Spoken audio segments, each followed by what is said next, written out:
He raised his son alone, worked nights as a janitor, and finally made it to graduation day, only to be thrown out in front of everyone. But just when the world turned its back on him, a black car pulled up, and Keanu Reeves stepped out. What happened next left the entire school in stunned silence. Before we continue this incredible story, let us know where you're watching from. If you enjoy stories like this, subscribe to the channel, because tomorrow we have another inspiring story you won't want to miss. The sun had barely risen when Frank Delgado stood in his small kitchen watching the old coffee pot sputter to life. Steam curled up from the chipped mug beside it, the same mug he used every morning before his night shift at the downtown courthouse. But this morning was different. Today, Frank didn't wear his janitor uniform.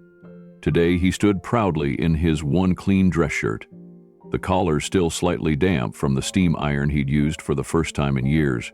His black slacks were freshly pressed, shoes shined with an old rag and a bit of cooking oil. On the table lay a gift wrapped in simple blue paper. A book of poems Frank had collected and annotated for his son, Aaron. Tucked inside was a note that read, "For every page we turned together."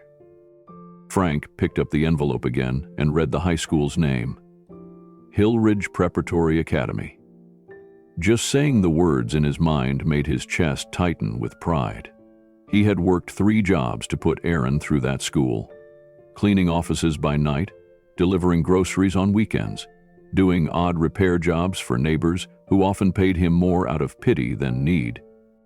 And yet, not once had he ever asked for recognition. All Frank wanted was to see his boy walk across that stage, cap tilted slightly, tassel swaying in the breeze. He pulled out an old photograph from the drawer. Aaron at 5, missing his 2 front teeth, holding Frank's mop like a sword. Back then, they'd lived in a rented garage with no hot water. Frank whispered to the photo, "We made it, mijo. You did it." With a deep breath, Frank tucked the gift under his arm and stepped out the door. At the bus stop, the sky was still gray. A few students passed by with their parents in pressed suits and flashy heels. Frank nodded politely. Some nodded back. Others barely looked at him. The number 27 bus arrived with a hiss. Frank climbed aboard, took the 3rd seat from the front, and sat with the gift balanced on his lap like it was made of glass. As the city passed by outside, he rehearsed in his mind how he'd wave when Aaron spotted him in the crowd. He imagined standing beside him in the photo line, shaking the principal's hand, maybe even holding back a few tears. He had no idea what humiliation lay ahead. Hill Ridge Preparatory sat atop a hill like a fortress. Gleaming white buildings, wrought iron gates, banners flapping in the wind.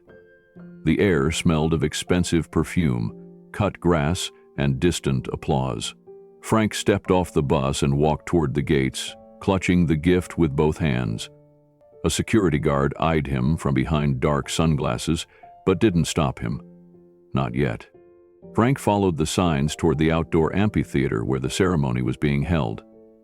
Rows of white folding chairs were lined up across the lawn, each marked with family names and printed programs. People buzzed around in tailored clothes, clutching bouquets, balloons, and phones poised to capture every second. Frank stood still for a moment, suddenly unsure of where to go. He spotted the general seating sign and made his way to the last few rows where no names marked the chairs. He picked one near the center aisle, giving him a clear view of the stage. He sat down and carefully placed the gift on the empty seat beside him. His fingers tapped his knee. His shoes squeaked against the grass. His heart raced with anticipation. More and more families filled in the rows. A woman next to him offered a warm smile and asked, "Who's yours?" Frank beamed. "Aaron Delgado, smartest kid I ever met." She smiled politely and turned away when a man in a pressed navy suit arrived to kiss her on the cheek. Frank didn't mind. He leaned forward, scanning the rows of graduates seated in their caps and gowns. His eyes darted from face to face until he found him. Second row, middle seat, blue sash draped across his shoulders. Aaron looked straight ahead, hands clasped, back straight.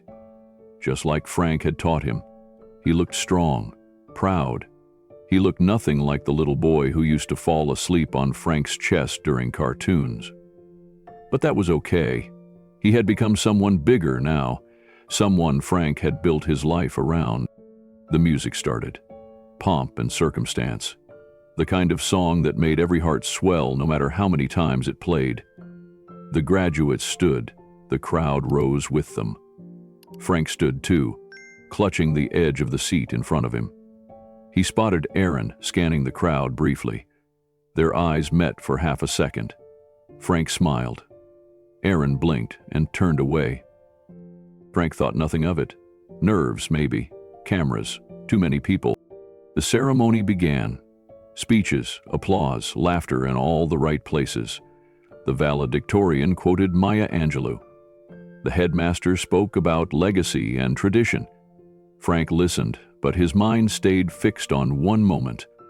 The moment Aaron would walk up that stage and take his diploma. And when it came, Frank's eyes welled. He clapped louder than anyone around him. He shouted Aaron's name. A few people turned, annoyed by the volume. But he didn't care. "My boy," he whispered to himself. "That's my boy." He had no idea someone was watching. As Aaron stepped down from the stage, diploma in hand, he didn't glance back toward the crowd. Frank sat back down, wiping his eyes with the sleeve of his shirt, unaware of the conversation happening just a few feet behind him.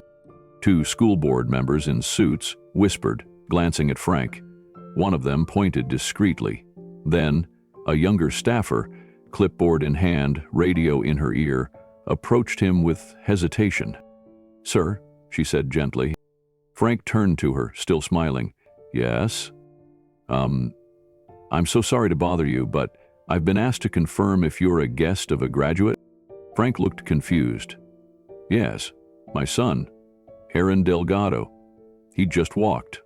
I'm his father." She hesitated. "Right, well, we had a request earlier regarding guest protocols. This section is for parents and family members listed in our database." Frank's face fell. "What? But He glanced around, noticing for the first time that several nearby parents had gone silent, their eyes fixed on him. "I'm sorry, sir," she continued, trying to sound polite. "Would you mind stepping to the back area for now? We'll get everything cleared up." Frank stood slowly, still holding the gift. His knees wobbled slightly. "All right," he said, his voice barely above a whisper. As he walked toward the back of the lawn, he passed row after row of sharply dressed guests, pretending not to look, pretending not to judge. The security guard from earlier trailed him loosely, just in case. In the shade behind the crowd, Frank sat alone on a folding chair beside the catering bins. His hands rested on the unopened gift box. Inside was a simple silver watch, engraved with a single word: always. He stared at the ground. The applause carried on behind him. His son was laughing with classmates, cameras flashing. Frank's hands gripped the gift tighter. He didn't know who had made the call. He didn't know why his name had suddenly disappeared from some list. But deep in his gut, he felt something shift. A familiar ache. The one he used to feel every time someone looked at him like he didn't belong. He had worked every night for 18 years. And now, on the day he was supposed to stand tall, he had been quietly erased. But someone else had seen it happen. And they weren't going to stay silent. Frank Delgado stepped off the bus 2 blocks from the school, careful not to wrinkle his shirt as he adjusted the paper bag in his hand. Inside was a neatly wrapped box with a satin ribbon and a handwritten card tucked under the bow. His shoes, recently polished, clacked softly against the pavement as he made his way up the hill toward St. Riverton Academy, the most prestigious private school in the state. Around him, a stream of luxury vehicles curved into the circular driveway. A Rolls-Royce pulled up to the entrance, followed by a gleaming black Mercedes. Uniformed valets opened doors as elegantly dressed families stepped out. Fathers in tailored suits, mothers in silk dresses and pearls, and teenagers checking their reflections in the glass doors before heading inside. Frank kept walking. At the gates, a woman holding a clipboard scanned the crowd. She wore designer sunglasses and barely glanced up when Frank approached. "Excuse me," he said, his voice polite. "I'm here for the graduation ceremony. My son, Aaron Delgado, is walking today." She paused, eyeing him from head to toe. Her expression faltered only slightly when she spotted the ticket in his hand. "May I see that?" she asked, reaching out. Frank handed it to her with a smile. "He's the first in our family to graduate high school." The woman's lips tightened. "Right. Well, please proceed through the south entrance. Someone will assist you." Frank thanked her and followed the path around the side of the building, away from the red carpet and photographers clustered at the main gate. The garden entrance was quieter, manned by 2 ushers in burgundy jackets. One of them, tall, blonde, and barely out of college, stepped forward. "Name?" the usher asked. "Frank Delgado. I have a ticket," Frank said, holding it up. The usher took it, looked it over, then tilted his head toward the school building. "Wait here," he said. Frank blinked. "Is something wrong?" No, the usher said quickly, though he didn't smile. "Just give me a moment." Frank stepped aside, unsure of what to do. The warm sun beat down on him. He wiped the back of his neck with his handkerchief. The usher disappeared inside. Frank looked around. Parents streamed past him, their expressions ranging from disinterest to dismissal. He smiled at one older gentleman, but the man didn't return it. Minutes passed. Frank checked his watch. The ceremony was about to start. The door opened again, and out stepped Principal Thomas Whitman. Tall and imposing, Whitman walked with the stiffness of a man used to control. His jaw was clenched as he approached, adjusting his cufflinks before stopping in front of Frank. "Mr. Delgado," he said, glancing down at the ticket. "There's been a misunderstanding." Frank straightened. "Sir, this is for my son's graduation. He's valedictorian." Whitman didn't blink. "Yes, Aaron is an excellent student, but these seats are for family guests. We assumed this was a staff entry." Frank's face twisted slightly. "I am family. I'm his father." Whitman's tone didn't soften. "I understand. Still, we have protocols. We have image considerations. These tickets are issued through proper registration."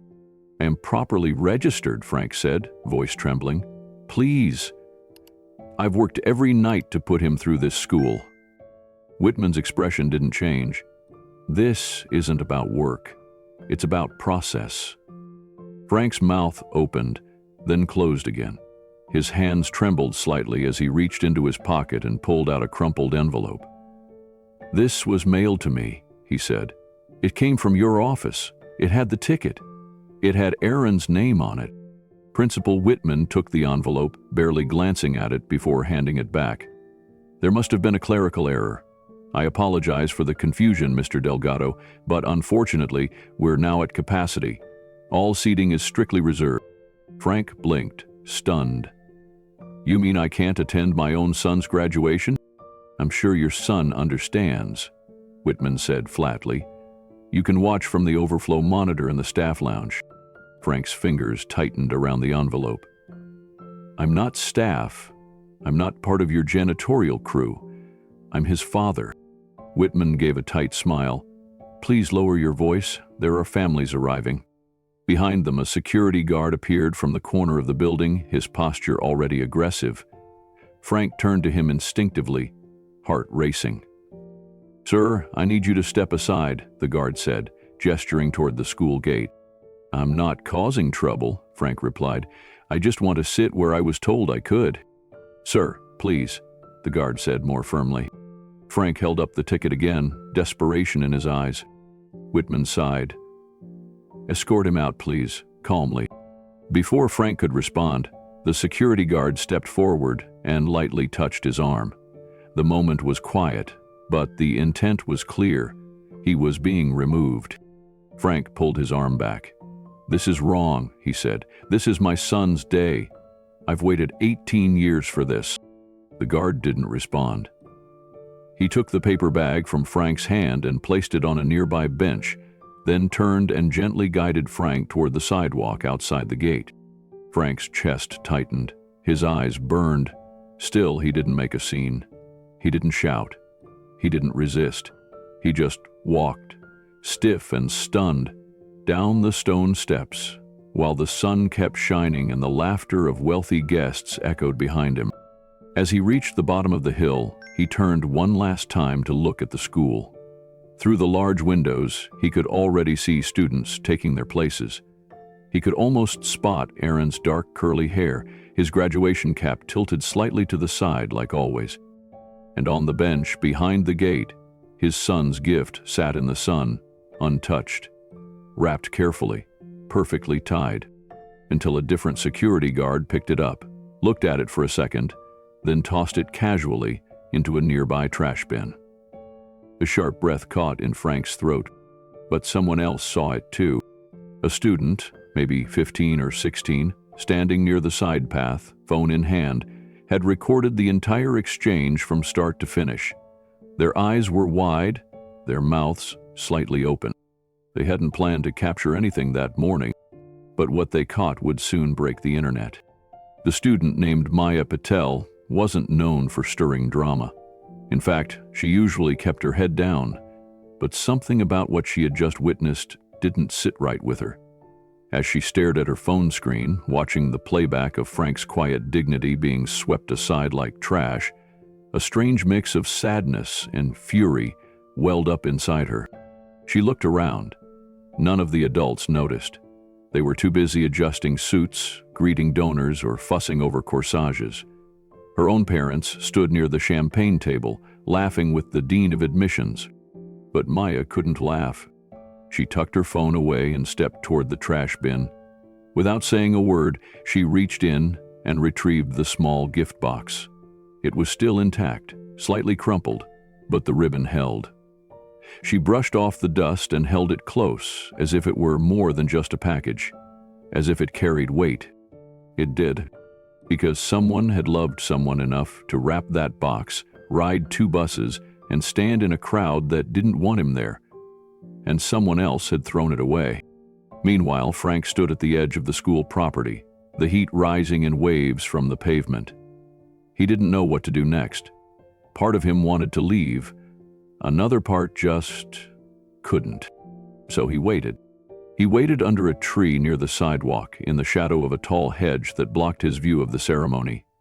He could hear the music begin, faint and formal, could hear clapping, a booming voice announcing student names one by one, but he couldn't see Aaron walk across that stage. He lowered himself onto the grass. He didn't cry, but the silence around him felt heavier than sound. He had dreamed of this moment for so long. Now he felt like a stranger to it. Back inside, Maya slipped through the crowd and made her way toward the auditorium doors. The guards didn't notice her. She was just another student. But in her hands, she held Frank's gift, like a mission. At that moment, she wasn't sure what she would do with it. But she knew one thing. The world needed to see what happened today, and someone needed to make it right. She hit upload. The video went live just as Aaron's name was called. And while applause filled the auditorium, something else began to ripple through the outside world. Something no one at the school was prepared for. Not even Frank. Not even Aaron. But someone was watching. Someone who knew Frank well. And he was about to change everything. Backstage, the atmosphere buzzed with anticipation. Students in dark blue gowns and golden sashes shifted from foot to foot, eyes darting to mirrors, tassels, and the thick curtains that separated them from the auditorium. Aaron Delgado stood near the back, his mortarboard slightly crooked, his palms damp. Today was supposed to be the happiest day of his life. A classmate nudged him. "Hey man, your dad coming?" Aaron hesitated. The words got stuck halfway up his throat. "Probably not," he muttered. He hated himself for saying it. The truth was, his father had never missed a milestone. parent-teacher meetings, track meets, spelling bees. Frank Delgado had always been there, even if it meant arriving in scrubs stained with janitorial chemicals or shoes that squeaked from worn soles. But Aaron didn't want to explain that his dad worked nights mopping the same school halls these rich kids glided through. He didn't want to see the looks of pity or quiet judgment. So he lied. A small lie, he told himself, one that wouldn't matter in the long run. The MC's voice echoed through the auditorium, calling students to line up alphabetically. Aaron stepped into formation, his stomach tightening. A strange sense of hollowness crept in. Frank should be here.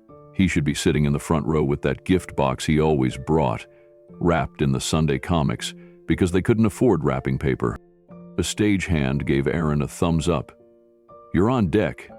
He nodded, lips tight. But as he took one more deep breath, his phone vibrated in his pocket. He slipped it out discreetly. The message was from Malik, a kid 2 grades below him. "Dude, is this your dad?" Attached was a short video clip. Grainy, filmed from behind a pillar, but unmistakable. It showed a security guard tossing a blue-wrapped gift into a trash can. Then it cut to Frank being escorted across the courtyard by 2 men in suits. Aaron's heart stopped. It was his father. He stared at the screen, frozen. His classmates were moving forward now, climbing the steps toward applause and camera flashes. But Aaron just stood there, eyes locked on the moment his father had been thrown out like a criminal. He wanted to scream, or run, or vanish. But instead, he did what fear taught him to do. He slipped the phone back into his gown and stepped forward. He smiled as they called his name. And while the auditorium erupted into cheers, Frank Delgado stood outside on the sidewalk, his dress shirt still neatly pressed, his hands clutching nothing but air and hope. He waited, quietly, watching the big doors, still hoping someone would let him in. The sun had started to dip behind the tall brick buildings of the campus, casting long shadows across the sidewalk where Frank stood. He adjusted the collar of his shirt, now wrinkled from hours of waiting, and glanced again at the main entrance. Parents were still trickling in and out, some carrying bouquets, others snapping selfies with their children. No one looked his way. Frank tried not to look desperate. He smiled at passing families, offering a polite nod, hoping one of them might say something kind or acknowledge his presence. But most avoided eye contact. A few looked him up and down and walked faster. In their eyes, he was just another city worker, lingering too close to private property. Inside the auditorium, Aaron sat in the second row of the stage, diploma folder resting on his lap, smile plastered in place as the final speeches dragged on. He barely heard the words. His thoughts swirled in loops, memories of late nights with his father at the kitchen table, studying for finals. The way Frank had always said, "Someday you'll walk that stage, and I'll be right there in the crowd." And Aaron had believed him. Until today. He should have said something, should have told the principal, or at least tried to stall the ceremony until he found out what happened. But shame kept him glued to his seat. Fear whispered that if he made a scene, people would talk. They'd see him differently. He told himself he'd fix it after. That maybe his father had just gone home, that maybe this was all a misunderstanding. But deep down, he knew better. He pulled his phone out again and opened the video. This time, he watched it with the sound on. He heard Frank's voice, soft, confused, trying to explain that he had a ticket. He heard the staff member say, "This area is for guests only, sir." And he watched the moment his father turned to leave. Shoulders slumped. Aaron blinked fast, forcing tears back into his throat. Around him, families clapped as the final speaker thanked the donors, the faculty, the board members, all the people who supposedly made this day possible.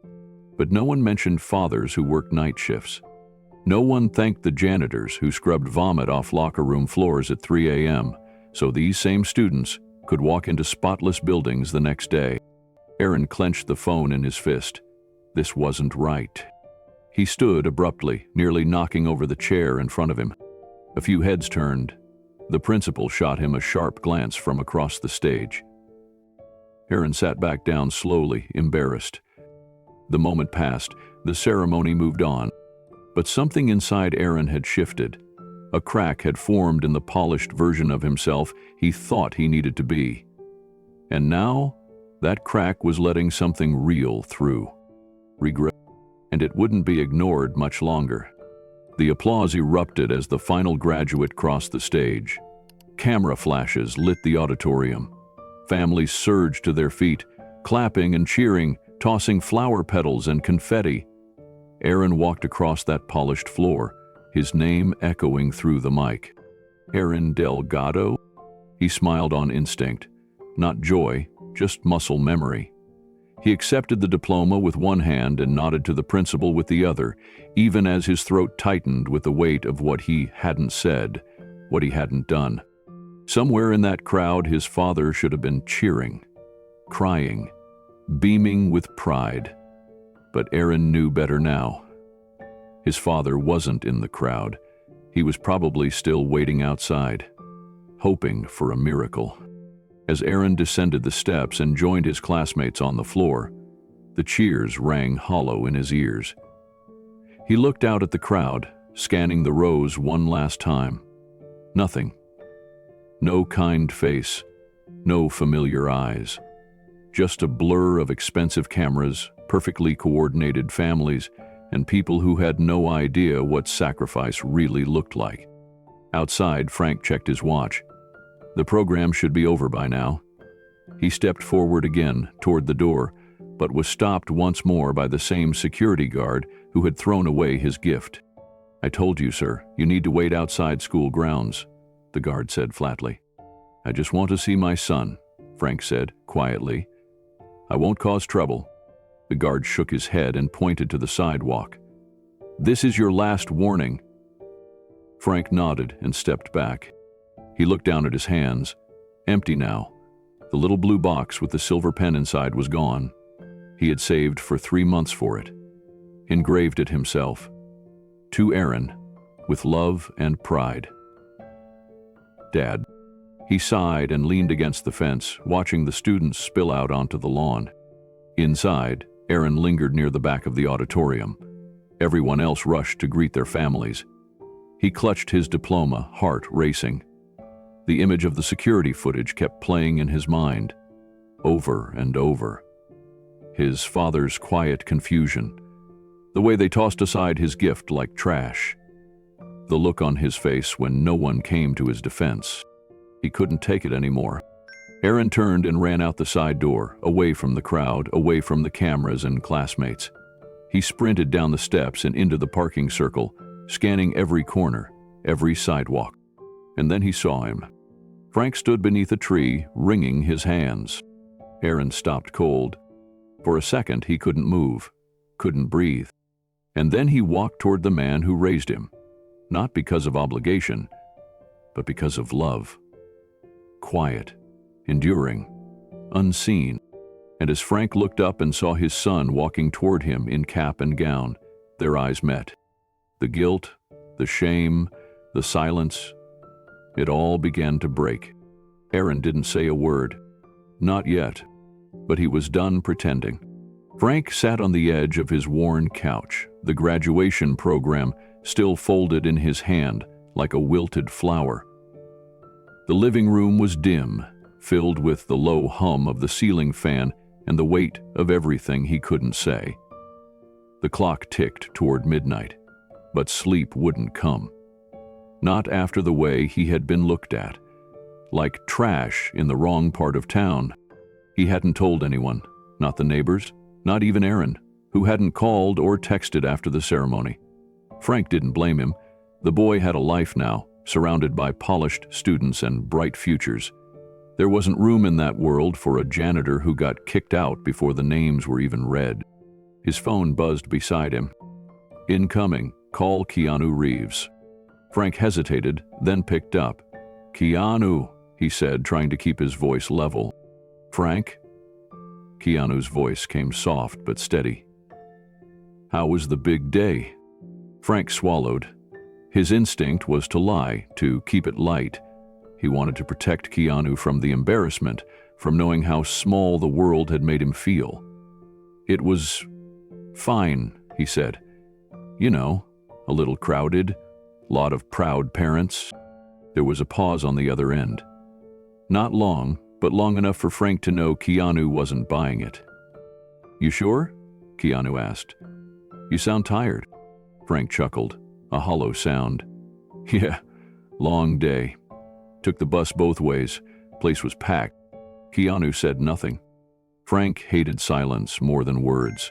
He filled it. The school's fancy, you know. Security, ushers, the works.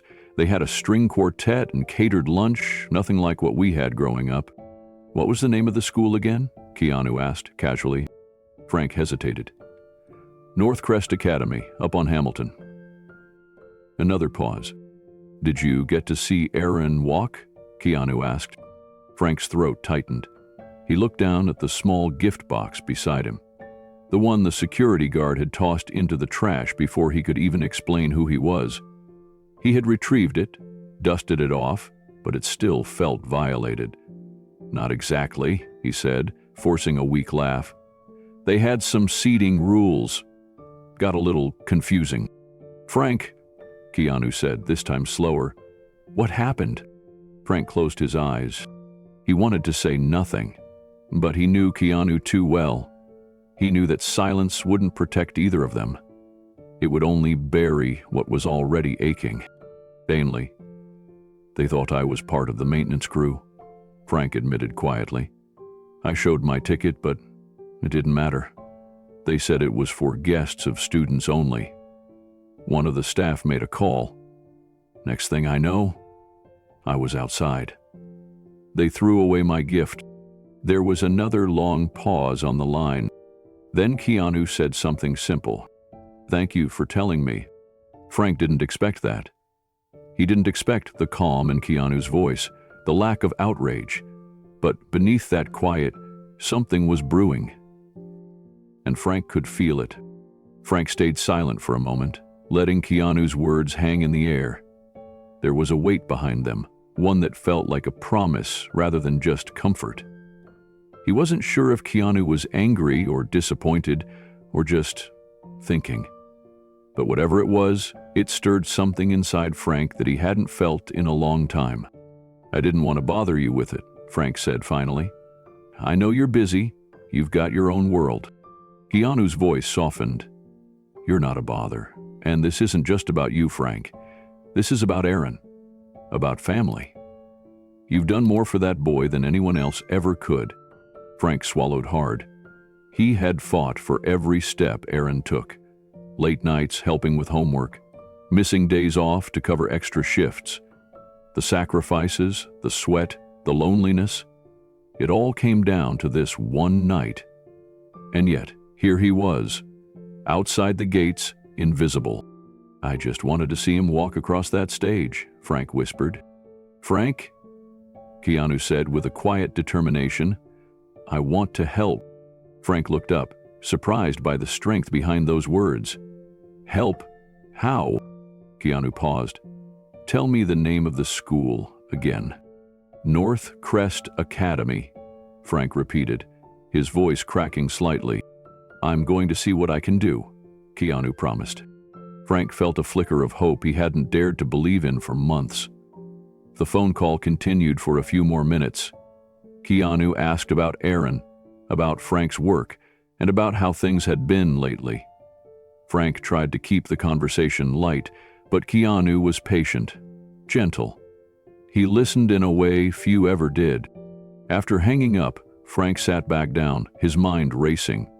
For the first time that day, he allowed himself to believe that maybe, just maybe, this humiliation wouldn't be the end of the story. Maybe someone cared enough to change it. The night stretched on, but Frank's heart felt lighter. He picked up the small gift box again and held it carefully. Tomorrow, he would call Aaron. He would tell him he loved him no matter what. But for now, he let himself rest, with the quiet knowledge that Keanu was already moving to make things right. The next morning, Frank woke with a cautious optimism. His phone hadn't rung yet, but he knew Keanu was already working behind the scenes. The thought that someone of Keanu's stature cared enough to step in gave him a sense of comfort he hadn't felt in a long time. Frank got ready for another long day at the hospital janitorial job. The work was tough, but it paid the bills. More importantly, it kept him connected to a world where he was seen, even if only by the patients he cleaned after and the doctors he passed in the halls. During his lunch break, his phone buzzed with a message from an unknown number. It simply read, "I'm on it." It was short, mysterious, but Frank recognized the quiet confidence behind those words. He texted back, "Thank you." The rest of the day passed slowly. Frank found himself distracted, replaying the graduation day over and over in his mind. He thought about Aaron's proud smile and the way the crowd had applauded him. He thought about the security guard who threw away his gift and the cold dismissal from the principal. But most of all, he thought about Keanu's voice on the phone, the steady reassurance that things could change. That evening, Frank sat down with a cup of coffee, scrolling through social media. The video of him being escorted out of the graduation ceremony had gone viral. Comments poured in from strangers, expressing outrage and support. Some even tagged local news stations. Frank felt overwhelmed but grateful. He never expected his story to reach so many people, but now it had, and with Keanu's help, he hoped it would lead somewhere good. He called Aaron and left a voicemail, telling him he loved him and was proud of him, no matter what. As Frank lay in bed that night, his phone rang. It was Keanu. "Frank," Keanu said quietly, "I've spoken to some people at the school. I'm arranging a meeting." Frank's heart raced. "We're going to make sure you get to see Aaron's next big moment. And then some." The promise hung in the air between them, a spark of hope in the darkness. Frank smiled for the first time in days. Tomorrow held a new beginning. Frank woke slowly the next morning, the faint light of dawn filtering through the curtains. His muscles ached from the long night shift, but something felt different. He didn't know what, but a quiet hope stirred inside him. As he shuffled toward the kitchen, the sound of the front door opening made him freeze. There, standing in his modest driveway, was Keanu Reeves. Frank blinked, unsure if he was dreaming. Keanu smiled warmly, his calm presence filling the small space. "Morning, Frank," Keanu said simply. Frank swallowed hard, feeling a mix of gratitude and nervousness. "Keanu, what are you doing here?" Keanu's eyes softened. "I wanted to see you before the day begins." Frank looked down at the shirt he had carefully pressed for Aaron's graduation. It still hung neatly in the closet. "You want me to wear this again?" he asked, voice shaky. Keanu nodded. "Yes, put it on. They invited the wrong guest to speak yesterday." Frank frowned, confused. "What do you mean?" Keanu stepped closer. "You were meant to be the guest of honor." Frank's heart thudded. "Me? But I'm just a janitor. Nobody here cares about me." Keanu shook his head. "That's not true. You're Aaron's father. And today, everyone will know."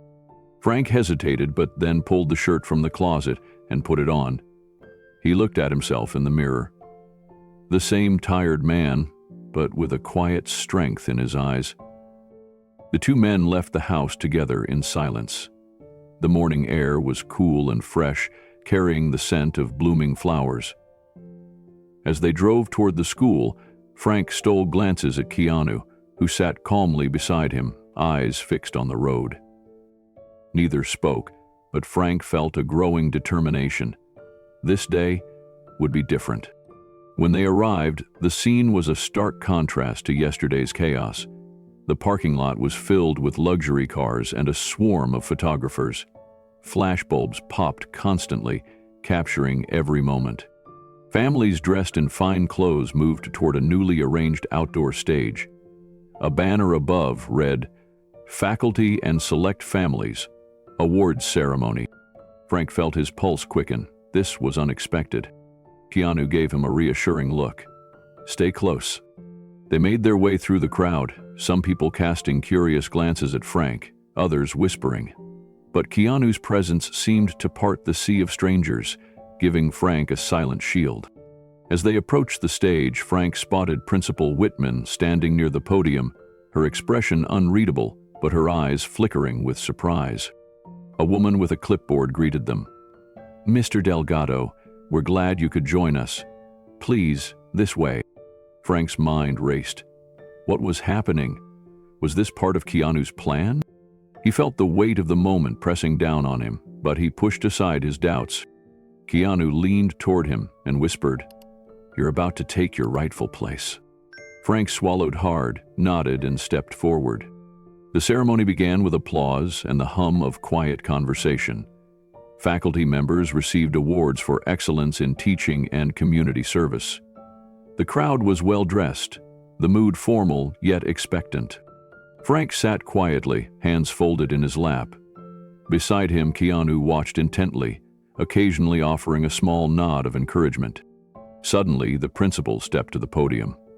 "Ladies and gentlemen," she began, her voice clear and commanding, "today we honor not only our faculty, but also some very special families who embody the spirit of our school community." Frank's heart pounded as she continued, "It is my privilege to recognize Mr. Frank Delgado, whose unwavering dedication and sacrifice have inspired us all." Murmurs rippled through the crowd. Frank felt heat rising in his cheeks. A spotlight found him, and cameras turned his way. The photographers snapped pictures, and Frank's eyes darted around the audience. He spotted Aaron, standing proudly with his friends, eyes shining. The principal gestured toward the stage. "Frank, please join me." As he rose, Frank's legs felt heavy but determined. He walked slowly to the stage, every step a battle against years of self-doubt. Keanu followed silently, a steady presence behind him. On stage, the principal handed Frank a plaque engraved with the words, "For extraordinary fatherhood and commitment." The applause swelled, filling the air with warmth. Frank's throat tightened. He looked out at the crowd, the teachers, parents, students, all witnessing his moment. Aaron caught his father's eye and smiled broadly. Frank's heart swelled with pride. Keanu stepped forward, tapping the microphone. "If I may," he said, his voice calm but firm. "Today, we celebrate a man who represents the true meaning of dedication, not to fame or fortune, but to family." The crowd hushed, all attention on Keanu. Vader is a janitor, yes, but more importantly, he is a father who worked countless nights and days to give his son a future. Frank glanced at Keanu, grateful for the words he could not find. Keanu continued, "Sometimes society overlooks those who work behind the scenes. But heroes aren't always on the stage. Sometimes they are cleaning it." Cheers erupted. Frank felt tears sting his eyes. He looked at Aaron, who mouthed, "I love you, Dad." The moment was real. The humiliation from the day before was erased by this overwhelming wave of acceptance. After the ceremony, the atmosphere was electric. Reporters and photographers buzzed around Frank and Keanu like bees around a hive. Flashbulbs popped relentlessly, capturing every angle, every moment. Frank, who had spent years feeling invisible, suddenly found himself at the center of attention. His hands trembled slightly as he answered questions, but his voice remained steady, filled with quiet dignity. "I never expected this," Frank admitted, when a reporter asked how it felt to finally be recognized. "All I ever wanted was to be there for my son, to support him, to give him a chance. This means more than I can say." Keanu stood beside him, a calming presence, fielding questions about why he had decided to step in. Frank's story is the story of countless parents who work tirelessly, often unseen, Keanu said. "He's not just a janitor, he's a hero, a father who's made sacrifices most of us can't imagine. Today, it's time for the world to see him." Photographers snapped furiously as Frank looked out over the crowd, spotting Aaron chatting with classmates nearby. Aaron's eyes met his father's, shining with pride and love. Frank felt a lump rise in his throat and fought back the tears. After the reporters moved on, Aaron ran up to Frank and threw his arms around him. "Dad, I'm so proud of you. You deserved this." Frank held his son tightly, feeling the weight of years lift from his chest. "I'm proud of you too, Aaron, more than anything." Keanu watched the reunion with a smile that held both joy and relief. He had seen Frank's pain, the silent struggle to be seen and respected. This moment was a small victory, but a monumental one for a man who had been overlooked for so long. The crowd began to disperse, and Keanu gently suggested, "Let's get some fresh air." Outside, Frank took a deep breath, the spring air filling his lungs, carrying away some of the heaviness that had burdened him. As they walked toward the parking lot, Frank turned to Keanu. "Thank you for coming today, for standing up for me. I don't know how to repay you." Keanu shook his head. "No need to repay anything. You've been doing all the hard work. Today, I just helped you tell your story." Frank nodded slowly. "It's more than just a story to me. It's my life, the sacrifices, the struggles. Sometimes it feels like no one notices. That's why it's important they notice now," Keanu said softly. "Not just for you, but for every parent out there who's fighting the same fight." They reached the car and Frank slid into the driver's seat. As the engine started, he looked over at Keanu, feeling a newfound strength. "I believe in better days now," Frank said quietly. "For Aaron, for me, for all of us." Keanu smiled warmly. "That's the first step. Keep believing." Frank glanced back at the school grounds, where celebrations continued, students and families filled with hope and dreams. He thought about the future, his son's future, and knew that no matter the obstacles, he would keep fighting. Today had been a turning point, a day when the unseen father finally stepped into the light. The room was filled with polite applause as Principal Whitman stood confidently at the podium. His voice carried through the packed auditorium, praising the achievements of the students, celebrating their hard work and dedication. Families beamed with pride, capturing every moment on their phones and cameras. Suddenly, a ripple of whispers swept through the crowd.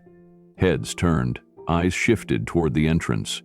The murmurs grew louder, a wave of excitement and surprise. Keanu Reeves had just walked into the room. The flash of cameras began almost instantly. The quiet hum of conversations turned into an electric buzz. Principal Whitman's confident smile faltered. His hand gripped the podium a little tighter. His eyes darted toward the entrance, then quickly scanned the crowd as if searching for an escape. Keanu moved with calm purpose, his presence commanding yet unassuming. There was no fanfare, no announcement. He walked straight down the aisle, past rows of seated families toward the front stage. The murmurs followed him like a tide, swelling and crashing. Without hesitation, Keanu stepped onto the stage and reached for the microphone. The principal's mouth opened in protest, but no words came out. The microphone was in Keanu's hand. For a moment, the auditorium fell silent, the weight of the moment sinking in. Keanu took a breath, his voice steady and clear. "I didn't come here to talk about the graduates," he began. "I came here to talk about someone who doesn't have a cap and gown tonight. Someone who wasn't supposed to be here yesterday, but whose presence means more than any speech I could give." He paused and looked out at the crowd, letting his words sink in. "This is a story about a janitor, about a man named Frank Delgado." A hush settled over the room. The name was unfamiliar to many, but something in Keanu's tone made everyone lean in. "I met Frank when I was a kid," Keanu said softly. "He was the one who taught me how to ride a bike, not with fancy lessons or perfect instructions, but with patience, with kindness, with a belief that falling down was just a step on the way to standing up." Keanu's eyes glistened slightly as he spoke, though his face remained calm. Frank is the kind of person who sees pain not as an end, but as a beginning.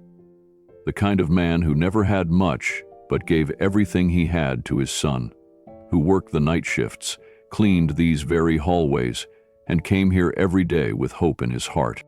He stepped away from the microphone for a moment, as if collecting his thoughts. This is a story about resilience, about love, about dignity, about the unseen sacrifices that shape the lives we cherish. The crowd sat in stunned silence.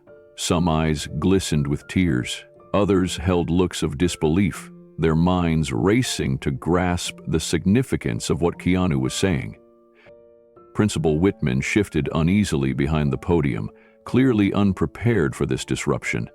His earlier confidence was now replaced by discomfort. He opened his mouth, but Keanu held up a hand. "I'm not here to take anyone's spotlight. I'm here to shine a light on the people who don't get applause but deserve it just as much, if not more," Keanu continued. He paced slowly across the stage, his voice growing stronger. "Frank Delgado is a father, not just by biology but by every act of courage, every sleepless night, every day spent pushing forward despite the odds. He never asked for recognition. He never expected a spotlight." Keanu's gaze softened as he remembered. "But I do. Because Frank is my friend. Because I know what it means to struggle. Because I believe that every person, no matter their job, their status, their wealth, deserves respect and honor." He stopped, looking directly at the audience. "You might see a janitor. I see a hero. I see the man who taught me how to face pain without fear, who taught me how to keep going when all you have is hope." Keanu's voice caught for a moment, but he didn't falter. "This is why I'm here today. Not to take away from the accomplishments of these incredible graduates, but to remind us all that behind every success is someone who believed, who sacrificed, who loved without conditions."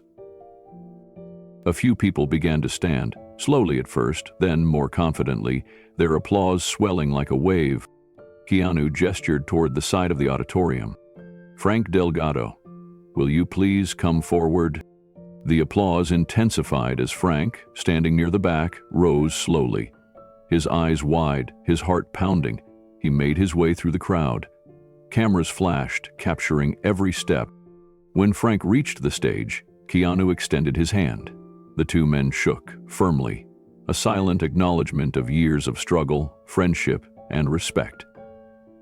"When the streets sing, let's get on this," is out on Jones, Austin. Keanu turned back to the audience. "Let this be a moment we never forget.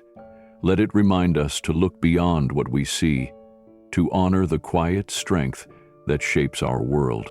Frank stood on the stage, overwhelmed by the magnitude of the moment. He felt every pair of eyes on him, every heartbeat in the room synchronized with his own. The gift he had brought for Aaron lay forgotten in his hands. Keanu stepped back and allowed Frank to speak. "I never imagined I'd be standing here," Frank began, his voice shaky but growing stronger with every word. "I've spent years working in the shadows, cleaning halls, fixing what others overlooked. But everything I did was for my son, for Aaron." Frank's eyes found Aaron's in the crowd. The pride reflected back warmed his soul. This moment was supposed to be about him, and even though I wasn't allowed to sit with him, even though they told me I wasn't welcome, I never stopped hoping. He swallowed hard, the emotion thick in his throat. "I want every person here to know that no matter where you come from, no matter what you do, your worth is not defined by your job or your clothes or the place you sit. Your worth is in your heart, your love, your courage to keep going." Tears glistened in many eyes now. The applause began softly, then swelled into a standing ovation. Keanu smiled warmly, stepping forward once more. "Frank Delgado is the man we should all aspire to be. Not for fame, not for glory, but for the relentless love and sacrifice that often goes unseen." The principal, still seated, watched in stunned silence. The carefully crafted ceremony had been upended by a man who refused to be invisible. As the applause continued, Frank looked at Keanu and whispered, "Thank you." Keanu nodded. "Thank you for being who you are." The crowd began to disperse slowly, conversations buzzing with newfound respect and reflection. Outside, photographers captured the moments, the stories, the faces that told a deeper truth. Frank and Keanu walked off the stage together, knowing this was only the beginning of something much bigger. The day had shifted, not just for Frank, but for everyone who witnessed it. Keanu stood at the podium, the microphone steady in his hand. The crowd's applause had just settled, replaced by a silence that felt heavy with anticipation. He looked out over the audience, parents, students, faculty, faces expectant, curious. The air was thick with emotion. He began without hesitation, his voice calm but powerful. "I want to tell you a story," Keanu said. "A story about strength, about love, about the people who don't often get the credit they deserve." He paused, letting his words hang in the room. "For 10 minutes, I'm going to speak about someone who changed my life, someone who was there before I became the person you see on screens, someone who taught me lessons no classroom ever could." The audience leaned in, drawn by the sincerity in his voice. He spoke about the hardships that come when life feels unfair, about the pain of growing up without much and learning to carry hope like a precious flame. He told stories of falling down and getting back up, of nights spent in quiet struggle and mornings filled with determination. He spoke about the meaning of true courage, continuing to love and fight for family, no matter how difficult the road. But all this time, Keanu never said the name.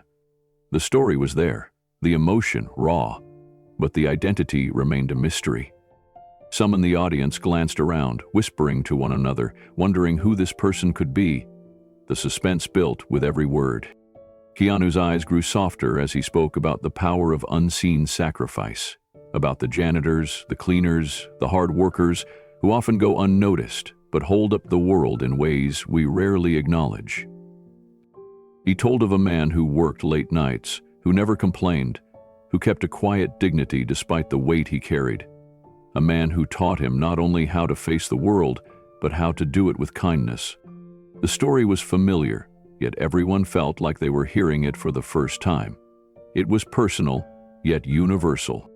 As Keanu continued, he described moments of kindness that had shaped his character, how small acts of love, often overlooked, build the foundation of who we become.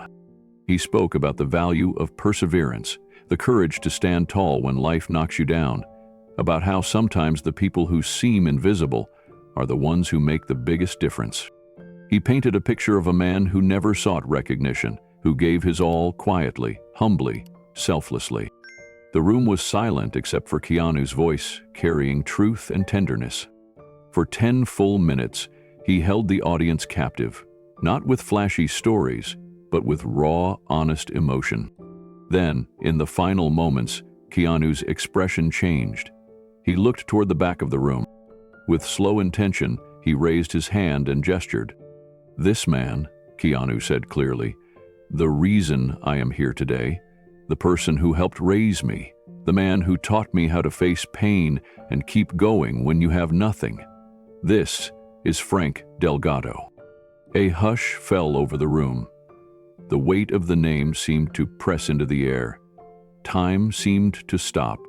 For a beat, no one moved. Then a single person stood.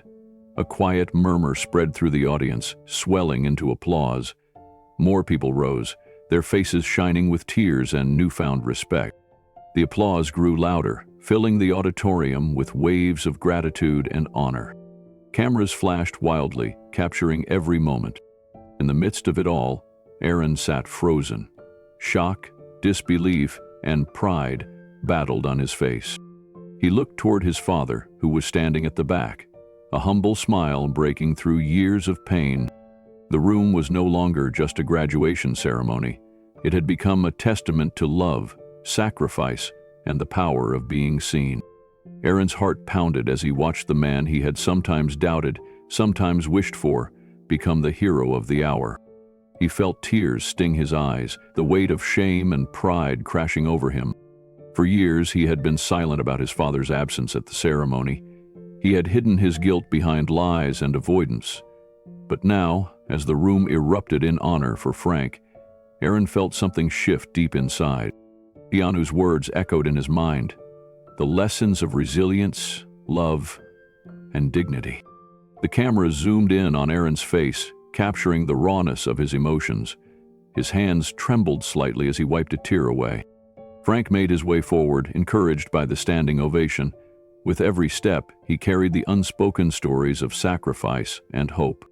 When he reached the stage, Keanu greeted him with a nod of respect. Together, they stood before the crowd, two men connected by history, love, and unbreakable bonds. Keanu turned back to the audience. "Let this be a reminder," he said, "that the most important people in our lives are not always those who wear the spotlight. Sometimes they are the ones who quietly hold us up when we think we cannot stand." The applause continued as Frank and Keanu left the stage, shoulders squared, hearts full. Outside the auditorium, the story spread quickly. News cameras and social media captured the powerful moment. The man who was once unseen was now known. And Aaron, once frozen in shock, began to understand the true meaning of family, sacrifice, and pride. When Keanu stepped down from the stage, the applause slowly began to fade, but the atmosphere remained charged. People sat in stunned silence, the impact of his words lingering in the air. For many, the speech was more than just a tribute. It was a powerful revelation about kindness, sacrifice, and unseen heroes. At the back of the room, Aaron's heart pounded. He had been frozen, unsure of how to react, caught between pride and shame. The words Keanu had spoken cut through years of silence between him and his father. Every painful moment, every cold word and distance was laid bare in his mind. Slowly, his hesitation melted away. He took a step forward, then another, his legs trembling with the weight of the moment. Faces turned, eyes widened, as Aaron pushed through the crowd toward his father. Frank stood quietly, his eyes searching, hoping that his son would come to him. The distance between them had felt like an unbreakable wall for too long, but now, as Aaron ran across the room, Frank's heart leapt. They met halfway. Aaron wrapped his arms around Frank in a tight embrace, his body shaking slightly with emotion. Frank held his son as though he was afraid he might disappear if he let go. The crowd watched in silence, the moment too sacred for interruption. Aaron's voice was barely audible when he whispered, "Dad, I'm sorry. I should have been there. I was scared, but I was wrong." Frank's tears began to flow freely. These were not tears of humiliation or anger. They were tears of release and forgiveness. "It's okay, son. I'm just glad you're here now." Keanu stepped back, giving the two men space to share their moment. He understood that sometimes the loudest voices have to be silent to let true healing happen. The room was filled with a tender hush. Some wiped tears from their eyes. Others simply smiled, moved by the reunion unfolding before them. This was more than a ceremony. It was a lesson in grace and family. Aaron pulled back gently from the embrace, but his hands lingered on his father's shoulders as if holding on to the moment a little longer. His eyes were wet and his voice trembled with a mixture of vulnerability and determination. "Dad, I was ashamed," he confessed, barely above a whisper. "I lied about you coming because I was scared. Scared of what people would think. I thought maybe if they knew the truth, they'd see me differently. Or worse, see you different." Frank looked at his son, reading every word in those conflicted eyes. The years of silence and distance had built walls between them, walls made of fear, pride, and misunderstanding. But now, standing here, Frank saw something else. Remorse, courage, and a longing to make things right. "It's okay, Aaron," Frank said softly, his voice rough from emotion. "We all carry our fears. I never wanted you to feel ashamed of me. I raised you with everything I had, even if it wasn't much. But you're my greatest pride." Aaron swallowed hard, the lump in his throat making it difficult to speak. "I should have been there. I should have stood by you. Instead, I hid away, and for that, I'm sorry." He took a shaky breath. "I didn't want anyone to see the janitor at the fancy school. I didn't want to admit that the man who raised me was kicked out. But I realize now that hiding only made it worse." Frank's tears started to fall again, slower this time, like a gentle rain washing away years of pain. "Son, it's not about the shirt I wore or the job I had. It's about the love I've always had for you. And if hiding was your way of protecting yourself, then I understand. But you don't ever have to do that again, not with me." Around them, the crowd seemed to hold its breath. The moment was intimate, yet somehow universal. It spoke to anyone who had ever felt judged, unseen, or torn between pride and shame. Parents and children alike could sense the fragile hope blooming between Frank and Aaron. Aaron nodded, determination growing in his eyes. "From now on, I want to be proud of you. I want people to know who you are. Not as a janitor, but as my dad, the man who never gave up on me, who worked night after night so I could have a better life." Frank smiled through his tears, a smile full of both relief and gratitude. "That means more to me than you know." The room, still quiet, began to stir with emotion. Some wiped away tears, others exchanged knowing looks. They had witnessed something rare. A reunion not just of two people, but of hearts finally opening to forgiveness. Keanu, standing a little apart, watched quietly. He understood that sometimes the loudest, most healing moments are the ones spoken in silence. He gave Aaron and Frank space to find each other without interruption. As Aaron looked around at the faces surrounding them, he realized this was bigger than just a family moment. It was a lesson in humility, grace, and second chances. He felt a swell of pride, not just for himself, but for his father, and for the bond they were beginning to rebuild. Frank wiped his eyes with the back of his hand and placed a firm, steady hand on Aaron's shoulder. His voice was gentle but strong. "Thank you for coming back to me, son. For breaking through the silence." Aaron met his father's gaze, his own voice thick with emotion. "I won't ever walk away again. You're my family, my rock, the person I want to be proud of and who I want to stand beside." Their embrace returned, tighter now, as if trying to stitch back together all the years of absence and unspoken words. It was a moment of healing.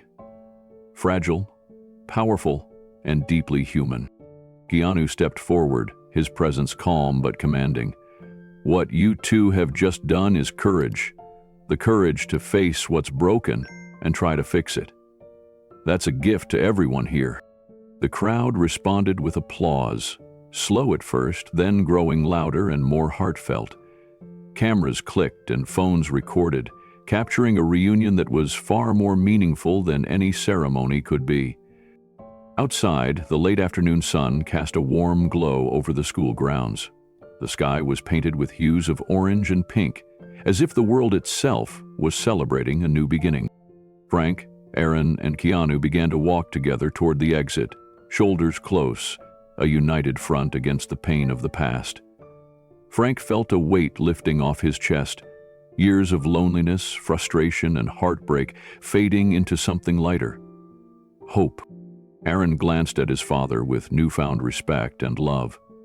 The challenges ahead would not be easy, but this moment had proven that, together, they could face anything.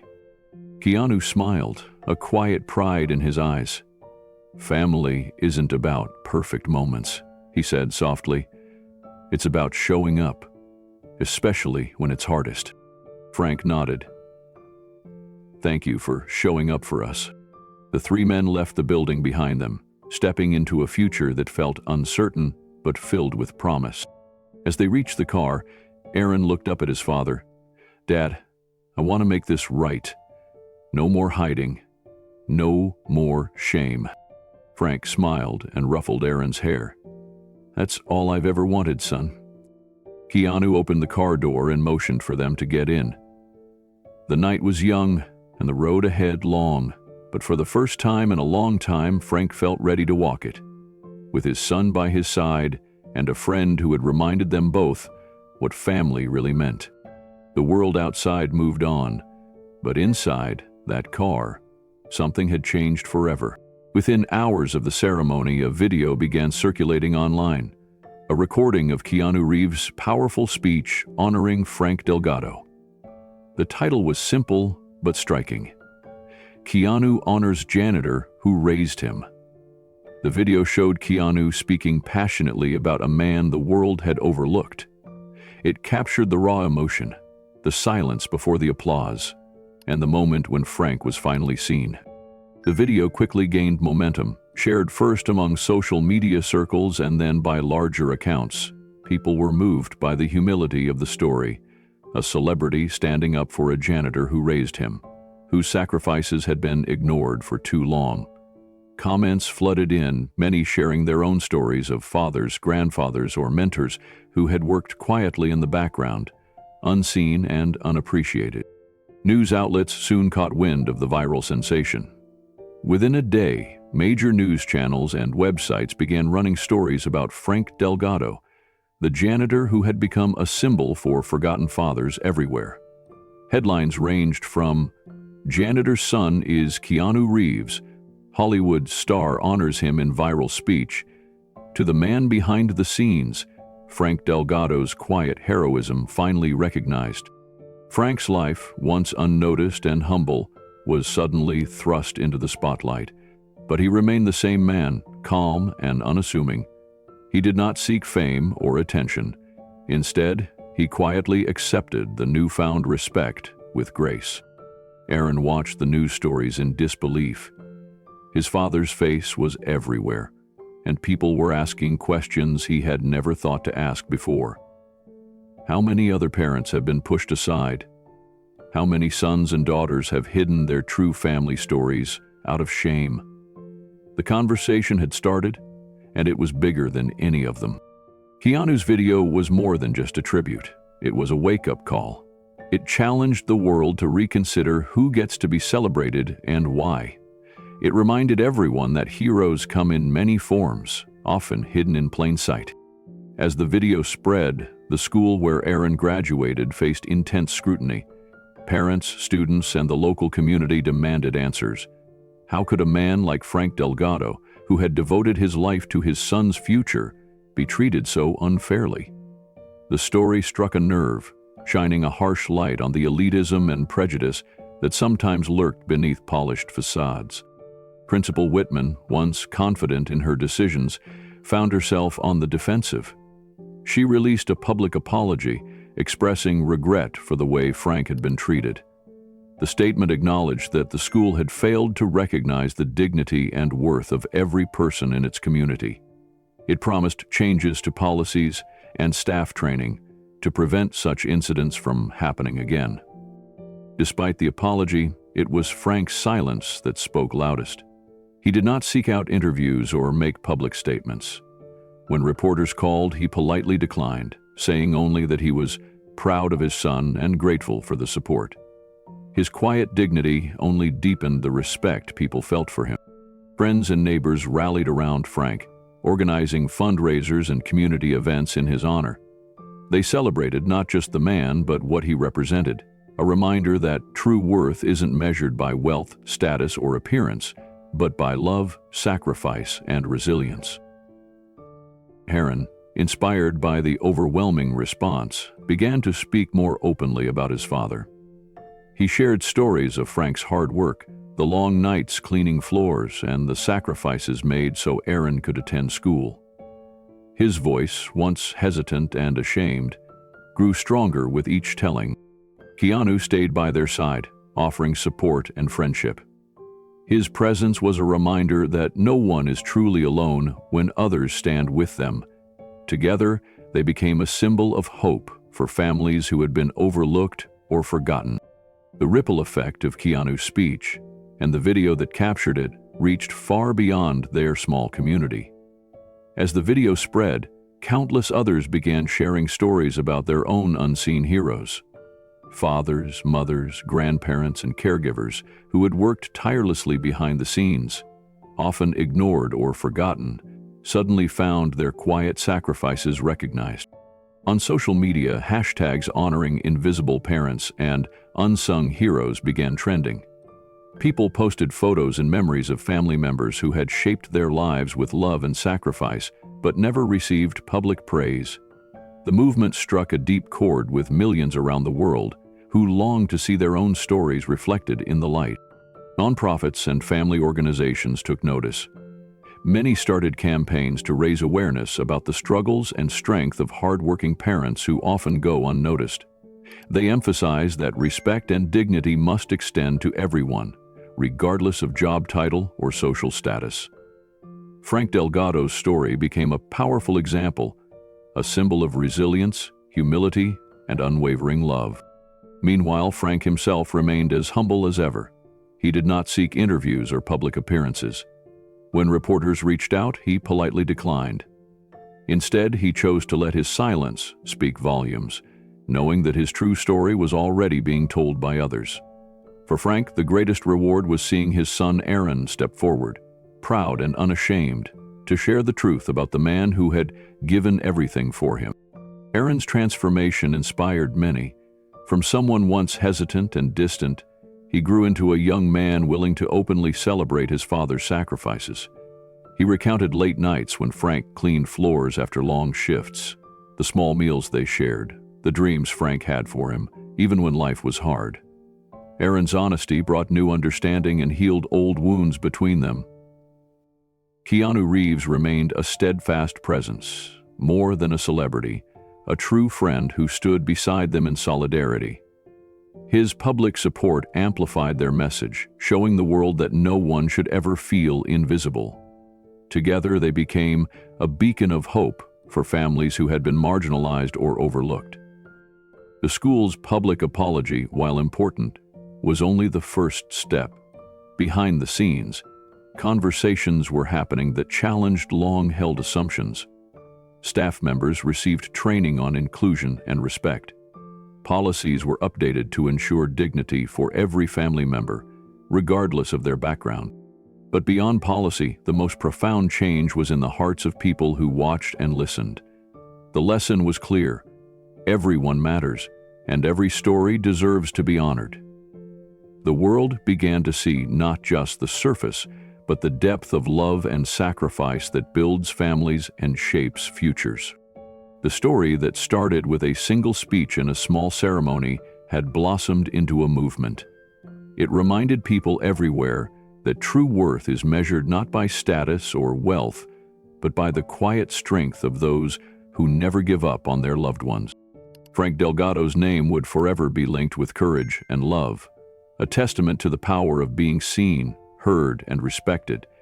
And for those who watched, it was a call to look closer, listen deeper, and honor the unseen heroes in their own lives.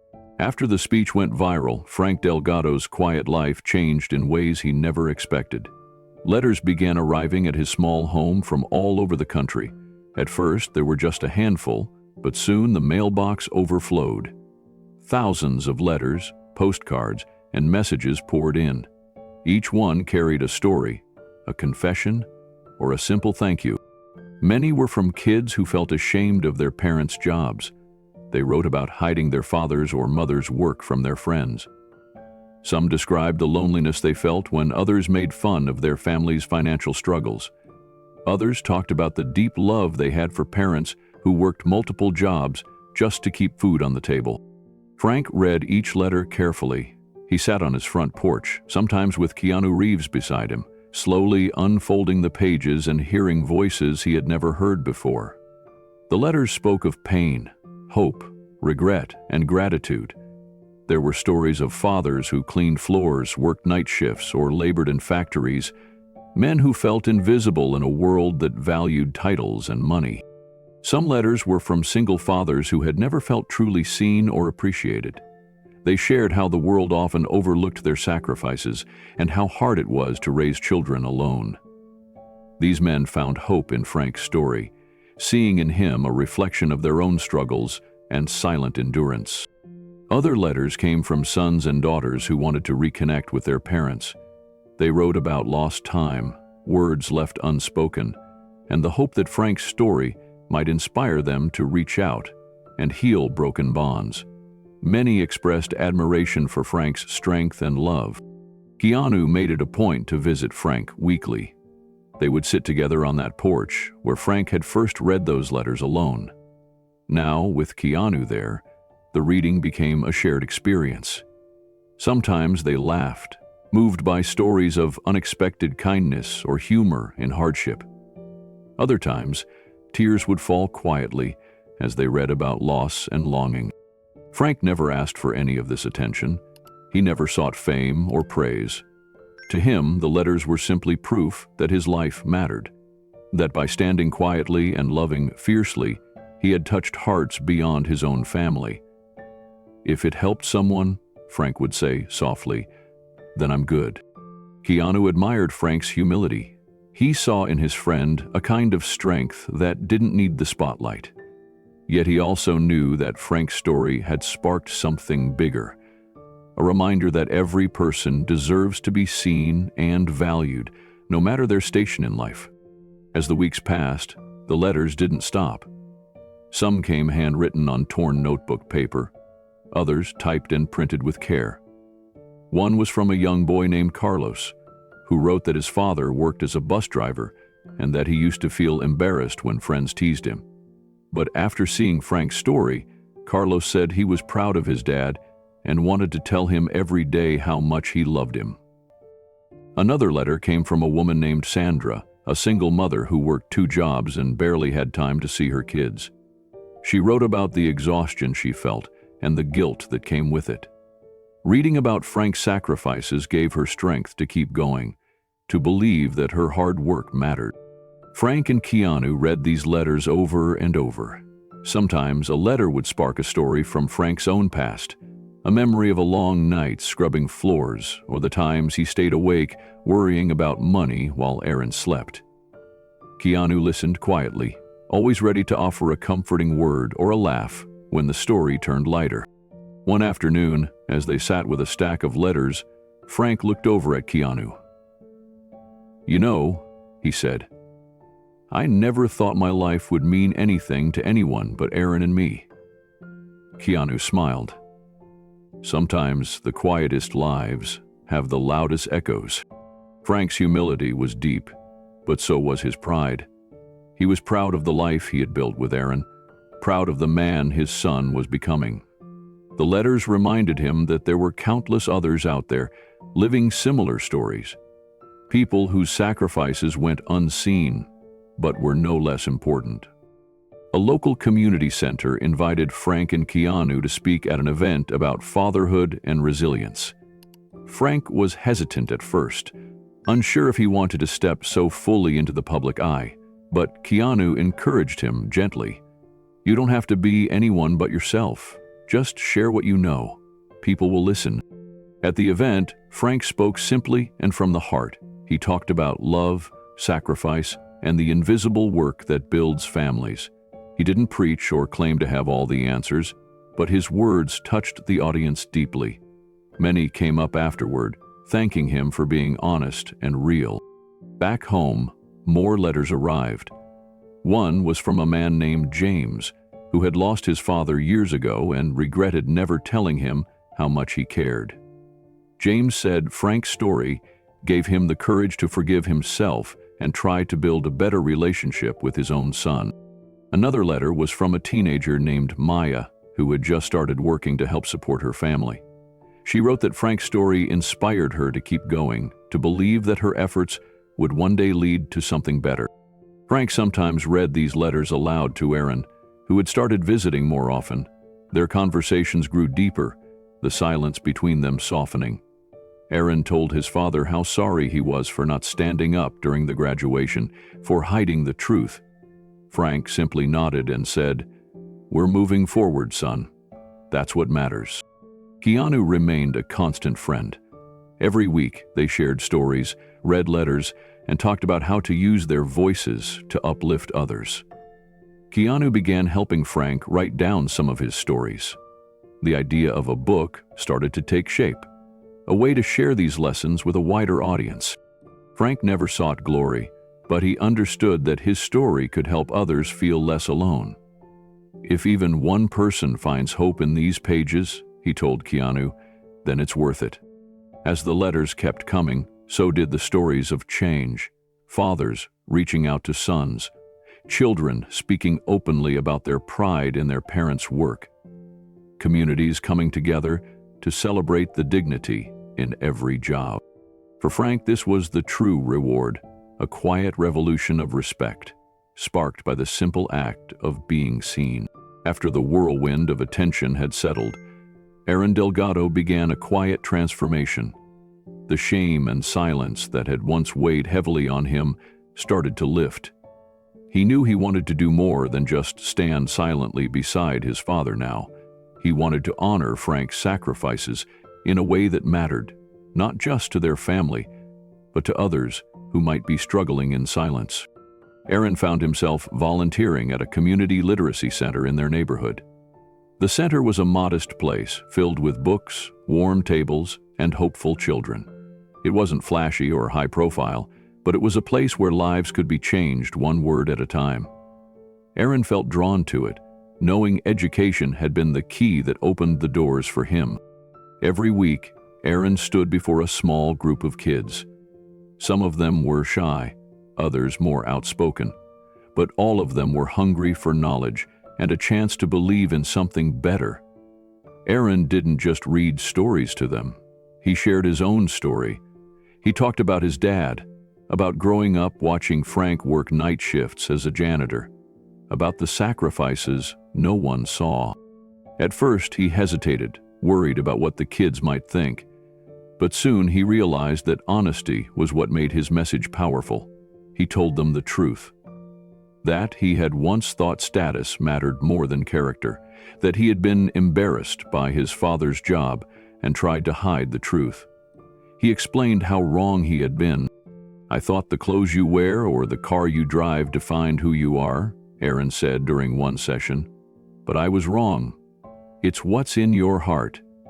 It's the love, the hard work, the kindness that make you who you really are." The children listened with wide eyes. Some nodded. Others asked questions about Frank, about what it meant to be a janitor, and about how Aaron had come to understand his dad better. Aaron answered as openly as he could, hoping that his story would encourage them to value their own families, no matter their circumstances. Volunteering gave Aaron a new purpose. It helped him step into the light after months of hiding in the shadows of shame and regret. He began to see himself not just as a proud son of a janitor, but as a young man who could inspire others. Back at home, the relationship between Aaron and Frank was healing. They started spending more time together, no longer avoiding the difficult conversations, but embracing them. Aaron shared his experiences at the literacy center, and Frank listened, proud of his son's growth and courage. One evening, after Aaron had returned from the center, he pulled a small box from his backpack. It was his valedictorian medal, the symbol of his academic achievement and perseverance. Without hesitation, he handed it to Frank. "This is yours," Aaron said quietly. Frank looked at the medal, then back at his son, emotion thick in his voice. "No, son, you earned this." Aaron shook his head. "No, Dad, you earned it too. You're the reason I'm standing here, not just today, but every day." Frank accepted the medal, holding it gently. Later, he hid it behind a framed photo of Aaron's graduation day on the fridge. It wasn't out of shame or insecurity. It was a private reminder that the medal never belonged to Aaron alone. It was a symbol of their shared journey, their struggles, and their victories together. Roswedis and Ron. Aaron's work at the Literacy Center grew beyond reading stories. He started organizing small workshops and discussions, inviting other parents to share their experiences and build a community of support. He encouraged the children to dream big, to believe in their potential no matter where they came from. Frank would often stop by the center, quietly observing from the back, proud of his son's determination to make a difference. Sometimes Frank helped with the workshops, telling stories of perseverance and hard work, reminding the children that dignity comes from effort and love, not titles or money. The community began to notice the changes. More parents became involved, inspired by Aaron's honesty and Frank's humility. Together, they worked to break down the stigma around manual labor and single-parent families. They celebrated every small victory: a child reading their first book, a parent getting a new job, a family coming together after years apart. Aaron spoke openly about his own mistakes and growth. He shared how he had hidden his father's work out of embarrassment and how he now saw that love and sacrifice were the greatest gifts any parent could give. His vulnerability inspired others to confront their own fears and judgments. At home, the medal on the fridge became a symbol of healing. It reminded Frank and Aaron daily of how far they had come, from shame and silence to pride and acceptance. The medal was a shared triumph, a testament to their unbreakable bond. One afternoon, as Frank and Aaron sat on the porch reading letters from the community, Aaron turned to his father. "Dad, I want to do more. I want to help others see what you taught me." Frank smiled warmly. "You're already doing that, son. Every word you say, every story you share, it's changing lives." Aaron's journey back to his father was more than just forgiveness. It was a transformation of his values, a deep appreciation for the quiet heroes like Frank, who labored unseen but loved fiercely. It was about redefining what success and honor truly meant. As Aaron's confidence grew, so did his plans. He dreamed of expanding the literacy center, creating programs to support other children from families like theirs. Frank, ever the steady presence, promised to support him in every way he could. Together, they were building a new legacy, one of honesty, love, and courage. Aaron's valedictorian medal was no longer just a personal achievement. It was a symbol of their shared journey, a beacon for others who needed hope. Frank's sacrifices, once hidden in the shadows, were now shining in the light, changing minds and hearts. Aaron's voice, once quiet and unsure, had become a powerful tool for change. Their story was no longer just about a janitor and his son. It was about a community learning to see and value every person, every story, and every struggle. And for Frank and Aaron Delgado, this was only the beginning. A full year had passed since the unforgettable day when Keanu Reeves stood up for Frank Delgado, the janitor who had been unjustly pushed out of his own son's graduation ceremony. The ripples from that moment still lingered throughout the school and the community, changing hearts and minds in subtle but meaningful ways. The school's leadership, once rigid and distant, had slowly begun to realize that true honor wasn't about social status or the prestige of the families who attended. It was about the people who showed up every day, who sacrificed quietly for their children, and who embodied the spirit of perseverance and love. Recognizing this, the school sent an invitation to Frank. They asked him to be a speaker at this year's graduation ceremony. It was an acknowledgement of his dignity and the lessons his story had taught them all. But Frank, true to his humble nature, declined the invitation. Speaking on a grand stage in front of all those eyes and cameras was not what he wanted. His life had always been about the quiet work done behind the scenes, the sweeping, the cleaning, the steady support. Frank believed his story didn't need spotlight or fanfare. What mattered to him was respect, not recognition. Instead, he offered something else. Frank volunteered to come early on the morning of the graduation and clean the school building, for free. It was his way of giving back, in a manner true to who he was. That morning, as the sun began to rise, casting soft golden light over the school grounds, Frank arrived with his cleaning supplies in hand. He moved deliberately, sweeping the steps, polishing the glass doors, and tidying the hallways. His hands, rough and calloused from years of work, moved with care and purpose. His presence was no longer invisible. Students trickled into the school, dressed in their finest clothes, their families in tow. Some noticed Frank immediately. They paused, smartphones in hand, capturing the moment. The janitor who had been wronged, now caring for the very place where their futures were celebrated. Then, quietly but unmistakably, Keanu Reeves appeared. No flashy entrance, no announcements, just Keanu, arriving unannounced to stand beside Frank and help sweep the front steps. The two men worked side by side, their movements steady and purposeful. There were no speeches, no grand gestures, just a shared commitment to something bigger than themselves. Their quiet teamwork spoke volumes. Students gathered nearby, drawn by the unexpected sight of a famous actor alongside the man who had been pushed aside. Many pulled out phones to snap pictures, capturing the moment to share online. The images quickly spread, resonating far beyond the school walls. More students joined in, some offering to help carry supplies, others grabbing brooms and dustpans to sweep alongside Frank and Keanu. Conversations sparked among the crowd about respect, humility, and the true meaning of community. The energy that morning was different from the previous year's graduation day. It was warmer, more inclusive. The barriers that once separated students, staff, and families seemed to melt away. The school was no longer just a place for achievement, but a place of belonging. Yet, the most lasting memory of that day wasn't the photos or social media posts. It was a quiet, deeply personal moment between Frank and Aaron, just before the ceremony began. Standing near the entrance, away from the crowd and cameras, father and son exchanged a handshake. It wasn't just a greeting or a formality. It was a silent conversation filled with forgiveness, understanding, and newfound respect. For Aaron, that handshake was a way to honor the sacrifices his father had made all those years.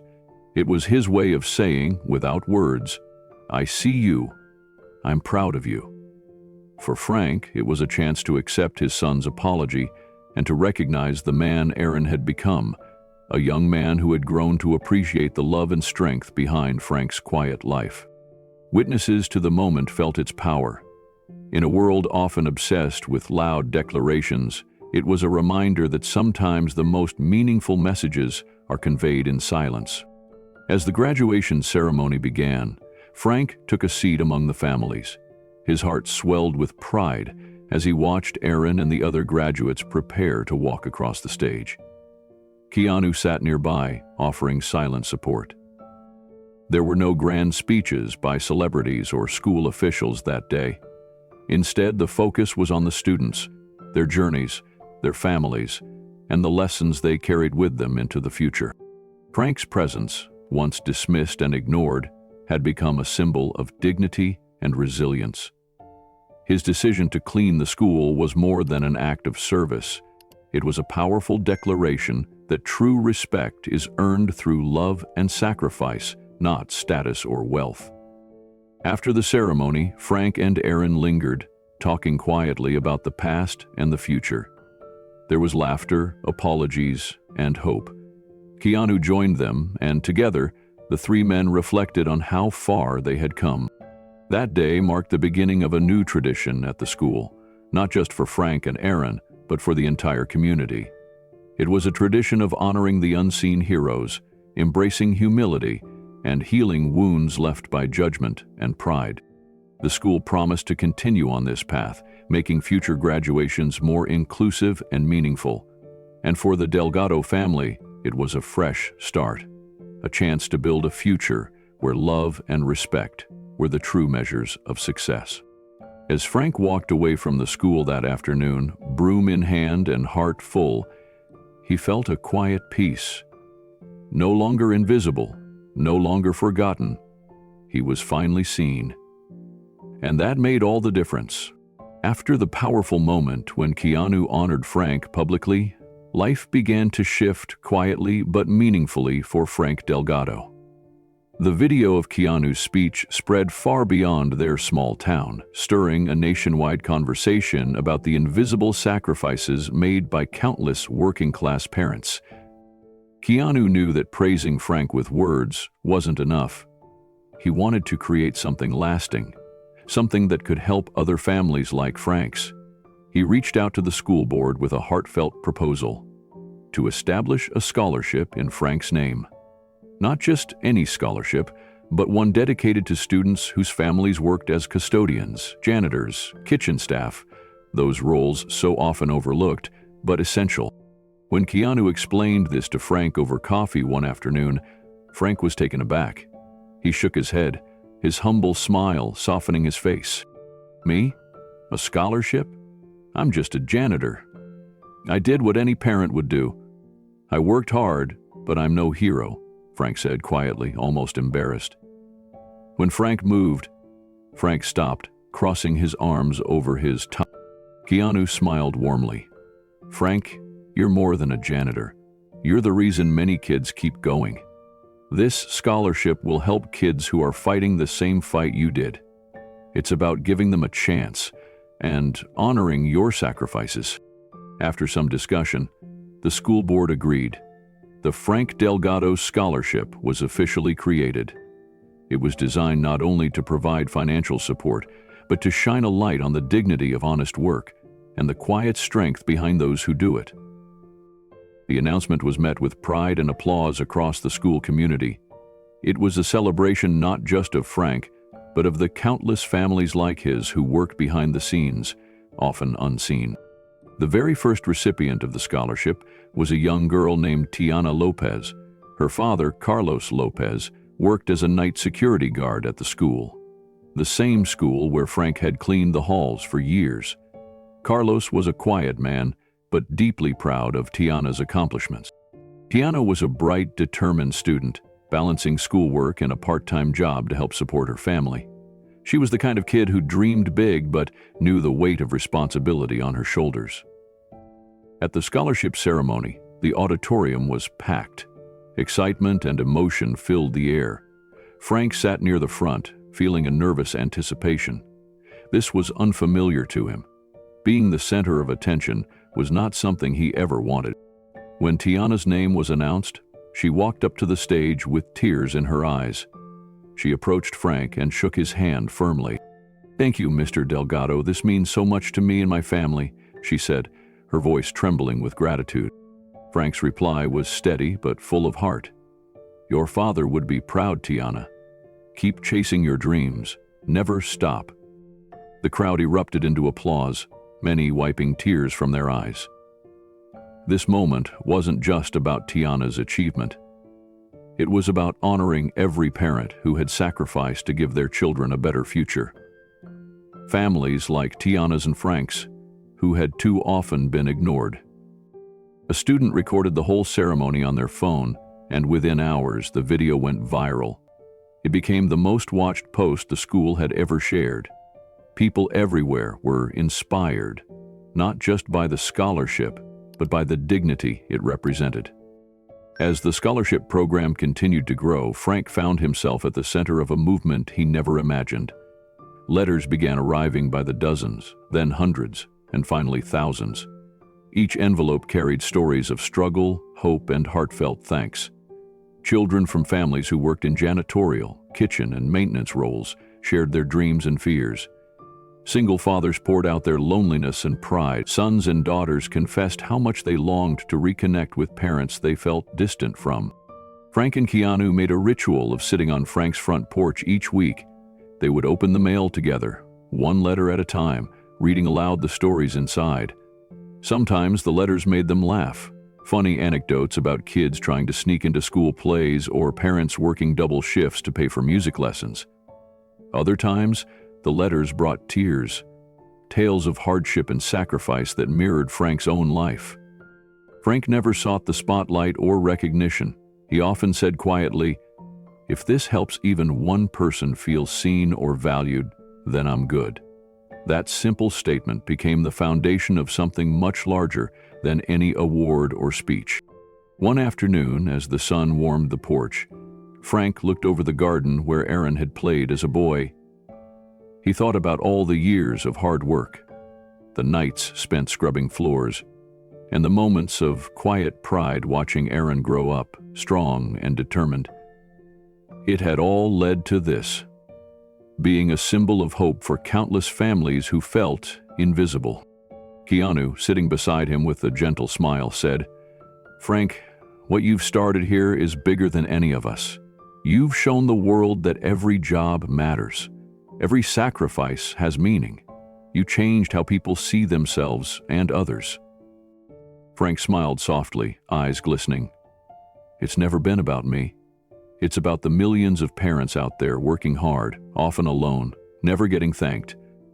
This is for them." In that moment, Frank understood the true weight of his journey, not the viral videos or public applause, but the quiet restoration of dignity for those who keep the world running behind the scenes. And thanks to Keanu's unwavering support, the world finally saw Frank not just as a janitor, but as a father, a fighter, and a beacon of inspiration. Frank never quite got used to the attention. Even as the cameras flashed and people called his name with respect, he still walked with his head down. The spotlight made him uncomfortable. Frank was a simple man, one who had spent most of his life behind the scenes, quietly doing his work. The applause and recognition felt unfamiliar, almost overwhelming. He was the janitor, the man who cleaned floors and fixed broken desks. Now he was the symbol of something much larger, and yet, in his heart, he remained the same humble man. Despite the new respect he earned, Frank's daily routine barely changed. Every morning he woke early, pulled on his worn clothes, and carried his old toolbox in his hands. His fingers were rough from years of scrubbing floors and repairing things, and those same hands now fixed chipped desks and loose chair legs in the school hallways, just because he could. No one asked him to do it. It was simply who he was. He believed that no job was too small, no act too insignificant. The community had started calling him Mr. D. It was a simple nickname, but it carried weight.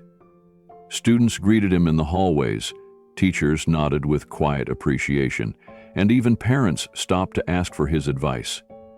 Frank wasn't used to being seen as a role model, but slowly, he began to accept that his story mattered to others. People wanted to hear about the man who had quietly carried his family through hardship, who had never given up, who had shown love in ways that didn't require words. One afternoon, Frank was fixing a squeaky door near the library when a group of children gathered around him.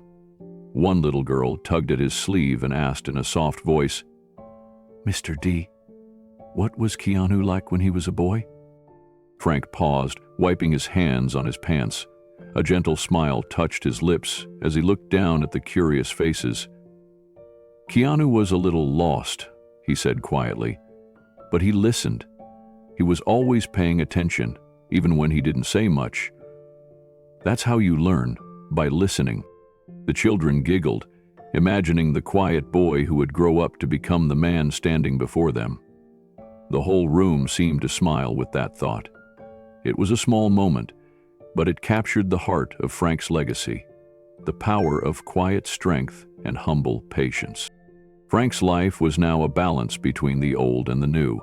He carried his toolbox and fixed what needed fixing, but he also listened to stories of hope from the families who had found inspiration in his journey. Letters continued to arrive from across the country, many addressed simply to Mr. D, the janitor who became a hero. When Frank read those letters, he often thought about how far he had come, not in wealth or fame, but in respect and connection. He wasn't a man who sought out attention or praise. The thought of being called a hero still felt strange, but he understood the deeper meaning behind it. He was a symbol of something bigger, the dignity of every worker, the importance of every parent's sacrifice, and the hope that comes from never giving up. Keanu stayed by Frank's side through it all. The two had formed a bond that went beyond friendship, a family built on shared struggles and silent understanding. Keanu never pushed Frank into the spotlight.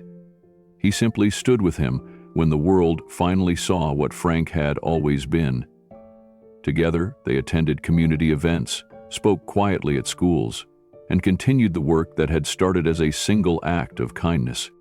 One evening, as the sun set behind the school, Frank sat on the porch with Keanu. The air was warm, filled with the scent of blooming jasmine. They opened a stack of letters from children and parents, reading the stories aloud. Sometimes they laughed at the funny moments. Other times, tears welled in their eyes. "You know," Frank said softly, "I never thought my life would be like this. I just wanted to be there for Aaron, to show him he mattered." Keanu nodded. "And you did more than that. You showed the world." Frank looked at Keanu, gratitude shining in his eyes. "I couldn't have done it without you." Keanu smiled. "You never had to do it alone." In the quiet moments, Frank's humility remained unchanged. He was still the man who worked late nights and early mornings, who never asked for thanks but gave everything he had. The community respected him, not just because of the story or the attention, but because of who he was. A man who carried his legacy in silence, through actions, not words. As time passed, Frank's influence grew, quietly but surely. Students who once ignored the janitors and cleaners now stopped to say hello, offering smiles and thanks. Teachers saw the importance of every staff member in the school's success. Parents learned that the people who often go unseen are the ones who hold communities together. Frank continued to show up each day with the same worn toolbox, the same humble heart. His legacy wasn't written in grand speeches or awards, but in the lives he touched, the respect he earned, and the love he shared with Aaron and the community. And whenever anyone asked about the man who had helped shape one of the world's most beloved actors, Frank would chuckle and say, "Keanu was a little lost back then, but he always listened. That's all that matters." The room would fill with smiles and quiet admiration, because in that simple truth lay the power of a legacy lived in silence, strong, steady, and unforgettable. One early morning, long before the school had come alive with the usual buzz of students, teachers, and families, Keanu Reeves arrived quietly at the familiar gates of the school. The sky was painted in soft shades of dawn, with the first gentle light filtering through the trees and casting a calm glow across the campus. The air was cool and still, carrying the faint scent of freshly cut grass and blooming flowers. It was a moment of peace, a perfect morning for reflection. Keanu walked slowly through the school grounds, each step measured and deliberate. The place was full of memories, both joyful and painful, moments of triumph and moments of struggle. Today, something felt different. There was a new presence here, something silent but powerful. Near the garden at the front of the school, where students often gathered during breaks, Keanu stopped. His eyes were drawn immediately to a bronze statue that had been placed there since his last visit. It was striking in its simplicity, yet rich with meaning. The sculpture was a janitor's broom, cast in bronze, standing upright and wrapped in a flowing sash made of shimmering gold. The words embroidered on the sash caught Keanu's attention immediately. Honor in every step. He felt a lump rise in his throat. This statue wasn't just an object. It was a tribute, a symbol of respect and love for a man who had quietly shaped the lives of so many. Frank Delgado, the janitor who had been the unseen hero in a story so much bigger than a job title. The man who, through kindness, resilience, and unwavering love for his family, had left a mark far deeper than polished floors or fixed desks ever could. At the base of the statue, a polished stone plaque bore a simple message that resonated deeply. It's not about what you do, it's about how you love. Keanu reached out with a steady hand and touched the bronze broom handle. The metal was cool and smooth beneath his fingertips, grounding him in the moment. He imagined Frank standing beside him, steady and strong, a quiet presence full of pride and humility. He lowered his head in a gentle bow, a gesture of profound respect and gratitude. It was a way to honor the man who had taught him lessons no classroom ever could. lessons about strength in adversity, about dignity in the smallest acts, and about love that transcends circumstance. For several minutes, Keanu stood in silence, absorbing the quiet power of the statue and the message it carried. This wasn't about grand gestures or public accolades. It was about the everyday courage of a man who loved with all he had, without expecting recognition or reward. Keanu thought back on their friendship, on the nights spent sharing stories, the lessons passed quietly between them, and the sacrifices Frank had made.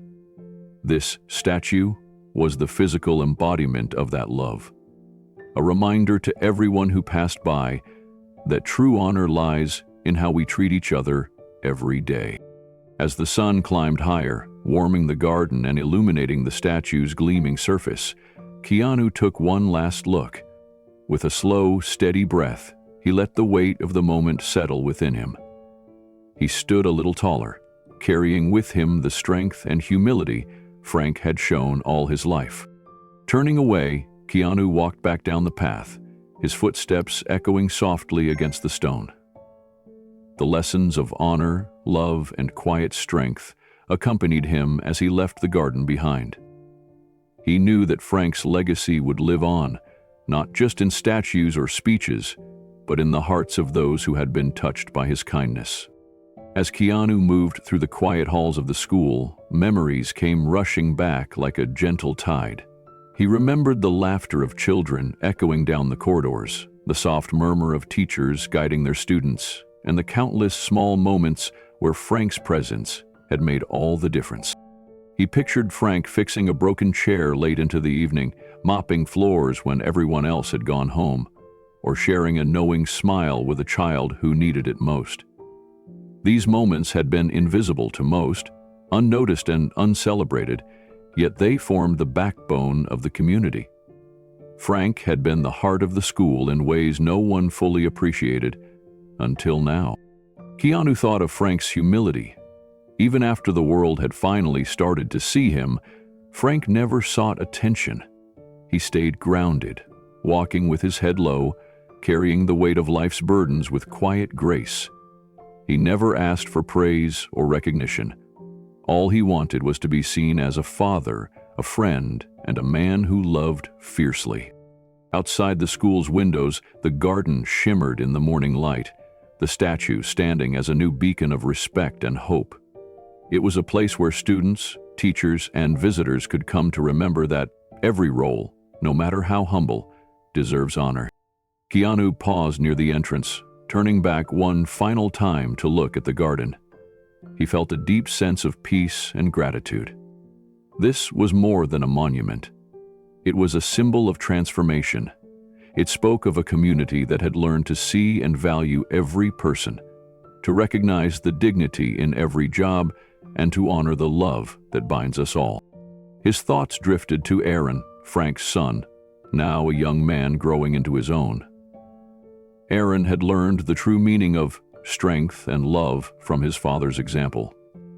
Keanu knew that Frank's influence would continue to guide Aaron in the years ahead, just as it had guided him. As Keanu stepped away from the school grounds, the rising sun bathed the campus in warm, golden light. The shadows stretched long across the pathway, like gentle reminders that every step, no matter how small or unseen, matters.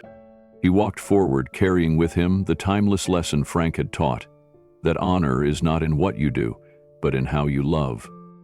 In the days that followed, the story of Frank Delgado and the statue that bore his honor spread quietly but powerfully through the community. Students stopped by the garden to leave flowers and notes. Teachers told Frank's story to new classes, sharing the lesson of love and dignity with every generation. Keanu returned often to the school, each visit deepening his appreciation for the man who had given him so much more than he could ever repay. In the classroom, the hallways, and the quiet corners of the school, Frank's legacy lived on. Not just in bronze, but in every smile, every act of kindness, and every life touched by his example. And though Frank never sought the spotlight, he found himself surrounded by people who saw him for who he truly was, a man of quiet strength, endless love, and unwavering honor. Keanu knew that the true power of this moment wasn't in the statue or the speeches, but in the simple, profound truth Frank had always lived by. It's not about what you do, it's about how you love. With that truth in his heart, Keanu looked toward the future, hopeful, humbled, and forever changed. One warm summer evening, as the sun dipped below the horizon, painting the sky in shades of amber and violet, Keanu Reeves found himself walking up the familiar porch steps of Frank Delgado's modest home. The soft chirping of crickets filled the air, and somewhere in the distance, fireflies blinked their gentle light, flickering like tiny stars brought down to earth. The night felt peaceful and full of meaning, as if the world itself was pausing to honor a quiet, powerful moment between two men bound by more than just friendship. Keanu settled into the wooden chair beside Frank, who was already seated, his weathered hands resting on his knees. Neither spoke at first. The silence between them was heavy, not uncomfortable, but filled with a depth of unspoken thoughts and emotions. They watched the fireflies dance in the shadows, each blink a tiny spark of life and hope. Finally, Keanu broke the silence, his voice low and tender. "You never wanted credit," he said softly, as if speaking to the night itself. His words carried the weight of years, of all the struggles and triumphs they had shared and witnessed from afar. "Not for what you did or how you raised Aaron. You never asked for recognition." Frank nodded slowly, his eyes fixed on the flickering lights ahead. "Never needed it," he replied quietly, his voice steady but touched with a hint of emotion. "I did what I had to do. For my boy. For us." The honesty in Frank's words struck Keanu deeply. He knew that the sacrifices Frank had made were countless, silent, unseen acts of love that had shaped a family and a future. Those acts had never been for applause or accolades. They had been for the simple, unshakable belief that love, no matter how humble its expression, was the strongest force in the world. For a long time they sat together, sharing the quiet comfort of companionship, each drawing strength from the other's presence.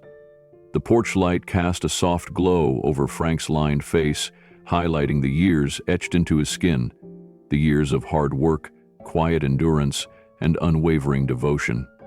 Keanu's gaze softened, remembering all that Frank had endured and all he had given without hesitation. Then Keanu spoke again, his voice filled with reverence. "You taught me what a father is." His words hung in the warm night air, carrying the full measure of his gratitude and respect. "Not by what you said, but by how you lived, how you loved." Frank didn't reply. Instead, he looked at Keanu with eyes that told stories no words could capture. Eyes filled with pride, humility, and an unspoken love that ran deeper than any speech. That gaze said everything Keanu needed to hear. The moment lingered like a sacred pause, a testament to a bond forged in kindness and quiet sacrifice. Keanu stood slowly, the weight of the evening settling warmly on his shoulders. As he reached the porch steps, he glanced back once more, offering a final smile, a promise that the lessons Frank had taught would never be forgotten. Walking away, Keanu felt a deep sense of peace. He carried with him not only the memory of a man who had shaped his life, but also the understanding that true greatness often lives in the shadows, in acts of love performed without expectation or fanfare. The story of Frank Delgado, the janitor who raised a son with love and resilience, and of Keanu Reeves, who honored that love with humility and grace, had become something much larger than either man had imagined. It was a story of fathers and sons, of quiet heroes, and of the strength found in simple, steadfast love. Frank's journey from the sidelines to the heart of his community was a reminder that every role matters, that honor is not measured by status or applause, but by the depth of our love and the courage with which we face life's challenges. Through the hardships and humiliations, Frank had remained true to himself and to his son. His legacy was one of strength without arrogance, love without conditions. Keanu's gesture, his public recognition of Frank's sacrifices, had sparked a movement. It reminded people everywhere to look beyond titles and appearances and to recognize the silent champions in their own lives. The janitors, the single parents, the everyday heroes who give everything for those they love. In the quiet moments on that porch, under the twinkling stars, the true meaning of family and friendship was laid bare. It was not about fame or fortune, but about the bonds we build, the lessons we pass down, and the love that carries us through. Before leaving that night, Keanu paused one last time. He looked toward the darkened house where Frank sat in the soft glow of the porch light, a figure of quiet strength and unwavering love. With a voice full of gratitude and respect, Keanu whispered, "Thank you, Frank, for everything." Though Frank did not speak, his eyes met Keanu's, shining with a deep and lasting understanding. It was a moment of closure and new beginnings, a testament to the power of love, forgiveness, and the enduring bonds of family. What job did your parent do, and what did they really teach you? Let us know in the comments. And what story should we tell next with Keanu? Drop your suggestions below. If you were moved by Frank and Keanu's story, share this video with someone who needs a reminder that love and honor are found in the smallest acts. Remember to subscribe and ring the bell for more heartfelt stories that restore faith in humanity. Keep kindness alive, and we'll see you in the next video.